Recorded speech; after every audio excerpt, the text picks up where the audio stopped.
বিসমিল্লাহির রহমানির রহিম। সুপ্রিয় দর্শক, আজকে আমি চলে আসছি আমাদের বিলে। আমাদের ভাই আশরাফ ভাই ধান চাষ করেছে, আজকে সার দিচ্ছে। আমরা দেখাতে চলে আসছি সরাসরি বিলের ভিতর। তো আশরাফ ভাই একজন পরিশ্রমী পান চাষি। পান চাষের পাশাপাশি উনি যে ধান চাষ করে আমি জানতাম না, দূর থেকে দেখে তাই চলে আসলাম যে আশরাফ ভাই মনে হচ্ছে। তো আসলেই সত্যি আশরাফ ভাই আইসে দেখি ধানে সার মারতেছে। তো দর্শক আমাদের সঙ্গে থাকবেন। আমাদের চ্যানেলে কৃষিভিত্তিক কন্টেন্ট নিয়মিত আপলোড করে থাকি, আপনারা জানেন। 2026 সালে আমাদের যে আশরাফ ভাই পান চাষি, আমি আমার জানা মতে আগে পরে হয়তো আমার চ্যানেলে ভিডিও ছাড়ছিলাম পান চাষের 1 বছর আগে। তো আজকে যেহেতু হঠাৎ দেখলাম ধান চাষ করে, সেহেতু একটা ভিডিও না করলে নয়, তাই চলে আসলাম। আসসালামু আলাইকুম আশরাফ ভাই। ভাই ভালো আছেন? ভালো। কতটুক জায়গায় ধান রোপণ করেছেন? 18 কাঠা, আর ওদের আছে 3 বিঘে। 3 বিঘে 18 কাঠা মোট, তাই না? হ্যাঁ। তো এটা কি ধান, মোটা না চিকুন? এটা মোটা ধান।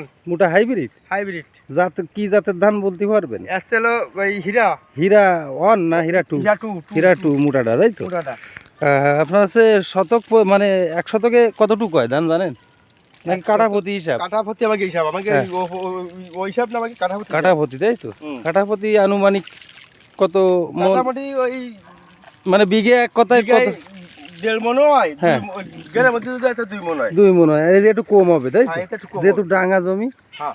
ও, তাই আজকে কয়দিন বয়স ধানের আনুমানিক? ধানের বয়স আসছে ধরো মাসখানিক হয়েছে। মাসখানিক না? সার কয়বার মারতেছেন? সার এই 2 বার দিচ্ছি। কি সার দিচ্ছেন আজকে? আজকে দিচ্ছি, আগের দিন দিলাম ফসফেট, পটাশ, ইউরিয়া। হ্যাঁ। এই আর আজকে দিচ্ছি ড্যাপ। ড্যাপ না? এরপরে কি আর থোড়মুখি দেবেন নাকি? এরপর থোড়মুখি দেবো। ও, পটাশ দেওয়া হয়ে গেছে না? পটাশ দেওয়া গেছে। ও, ঠিক আছে, তাহলে ভালো থাকে না? হ্যাঁ। দর্শক, আশরাফ ভাই এই যে ধানের সার দিচ্ছে, 1 মাস বয়স প্রায় ধানের।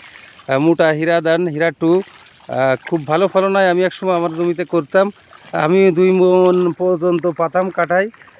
তো বিঘায় 40 মণ যেটা বলে।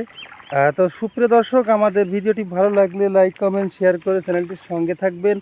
তো আমরা এই কৃষিভিত্তিক কন্টেন্টগুলো আপনাদের উপহার দিয়ে থাকি। তো 2026 সালে আশরাফ ভাইয়ের এই মানে ধান চাষটা কেমন হয়েছে আপনাদের দেখাতে চলে আসছি সরাসরি। আজকে 30 দিন বয়স। তো দর্শক, এই ধান আমাদের খাদ্যশস্য, আর এই ধান চাষ করে বলেই কৃষক উন্নতি সম্ভব। আর ধান চাষ যদি না হতো, বিদেশ থেকে ধান আমদানি করে আসলে বাংলাদেশ চলতে পারতো না। তো বাংলাদেশে যত কৃষক আছে, কৃষকরা আসলে নির্যাতিত, এক কথায় কি যেটা বলে যে সরকারিভাবে যে প্রণোদনা আসে, কীটনাশক, সার, বীজ, তো আমাদের এই আশরাফ ভাইয়ের মতো কৃষকরা আমার জানা মতে সবাই পায় না। বতুর কি আশরাফ ভাই কোনোদিন যে সার পাইছেন ফ্রি, ধান বীজ? মাল পাননি না? আসলে দুঃখজনক ব্যাপার। আমাদের যে অভয়নগর উপজেলার কৃষি অফিসার ইউনুস ভাই আছে, যে আমি একটু ইউনুস ভাইয়ের সাথে কথা বলবো যে আসলে অরিজিনাল যারা কৃষক তারা ধান বীজ, সার, কীটনাশক পায় না, আর যারা ধান করে না, চাষ করে না, তারা পেয়ে যায় এগুলো। আসলে এগুলো দুঃখজনক ব্যাপার। অনেক কৃষকের সাথে আমার 2026 সালে কথা হয়েছে, এই ফ্রি সরকারি সার, কীটনাশক, বীজ পায় না তারা, তাদের অনেক অভিমান যে যারা কোনো দিন ধান চাষ করে না তারা এইগুলো পায়ে বিক্রি করে টাকা খেয়ে ফেলায়।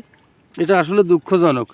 তো আমরা অবশ্যই উপজেলা কৃষি অফিসার ইউনুস ভাইয়ের সাথে কথা বলবো, বলে কমপ্লেনটা দেব যে কৃষক অরিজিনাল যারা ধান চাষ করে তাদেরকে কেন সার, কীটনাশক, বীজ দেওয়া হচ্ছে না। আসলে ওইখানে আত্মীয়করণ করা হয়, এই আত্মীয়করণটা খুবই খারাপ লাগে। তো দর্শক, আজকের মতো বিদায় নিচ্ছি। সবাই ভালো থাকবেন। পরবর্তী ভিডিও দেখার জন্য চ্যানেলটি সাবস্ক্রাইব করে সঙ্গে থাকুন। আল্লাহ হাফেজ।